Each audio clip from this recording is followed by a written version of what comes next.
তো hi friends, আপনারা কেমন আছেন? আশা করি ভালো আছেন। আপনাদের ভালোবাসায় আমিও খুব ভালো আছি। তো অনেক দিন হলো আমি ভিডিও করি না। আজকে একটা ভিডিও নিয়ে এলাম, সেটা হলো রিসেপশান। তো রিসেপশান হলো যার, তার ব্যাপারে কিছু বলা যাবে না, সে আমার ভাসুর হবে। তো ব্রাইডের ব্যাপারেও কিছু বলবো না আজকে, শুধু ভিডিওটা দেখুন আপনারা কেমন হয়েছে। কেন যেই বৃষ্টি, আমরা আসার পর থেকে এখানে যে বৃষ্টি আর থামার নামই নিচ্ছে না। তাও তো আমি ভিডিও শ্যুট করতে পারিনি। কেন আমার শাড়িটা বারবার ভিজে যাচ্ছিলো। তো আমার ছেলেকে বললাম, আমার ছেলে যতটুকু পারছে এই যে ভিডিও শ্যুট করছে। এই যে হলো আমাদের ব্রাইড।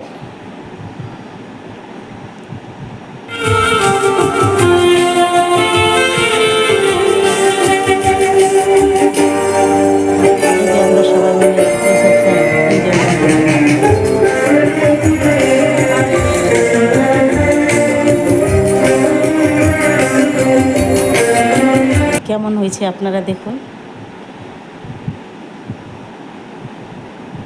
যতটুকু পারছি একটু একটু করে শ্যুট করা হয়েছে আর কি।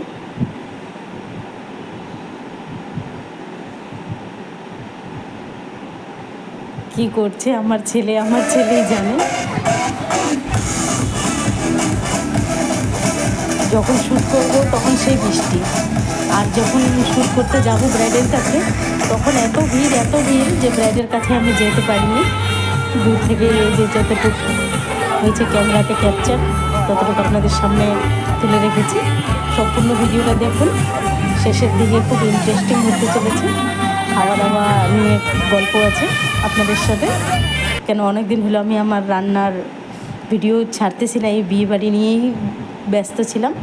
যে আমি আর আমার বর, আমরাও ভাবতেছি এই ভিডিওর মধ্যে কিছু আমাদেরও স্মৃতি থাকুক। আমার ছেলে দুটো, আমি, আমাদের ফ্যামিলি পিক। তারপরে এই যে এলো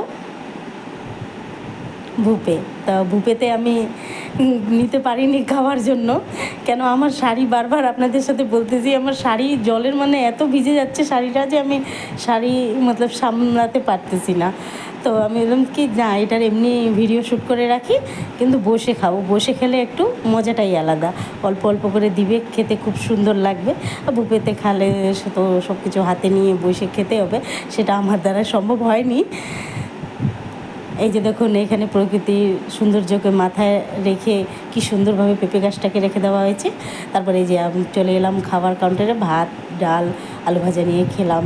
চিতল মৈঠা, ওই যে কী বলে এটাকে, কাতল ভাপা, কি সুন্দরভাবে খাওয়া হয়ে গেল। তারপরে এলো যে পোলাও। তারপরে আমাদের সবার বাঙালিদের প্রিয় হলো মাটন কষা। এই যে মাটন কষা এসেছে, ভালো মতো শ্যুট করতে পারিনি। তারপরে আমি একটু চর্বি চাই নিলাম, কেন আমি চর্বি খেতে খুব ভালোবাসি। যে চাটনি, দই, মিষ্টি, সন্দেশ আপনাদের কাছে শেয়ার করলাম। এই যে আইসক্রিম লাস্টে। তারপরে যাবার শেষে কি সুন্দর প্রকৃতির একটা ভালোবাসা, সবাইকে একটা করে গাছ দেওয়া হয়েছে। সে গাছগুলো নিয়ে সবাই বাড়ি ফিরছে। টাটা বন্ধুরা।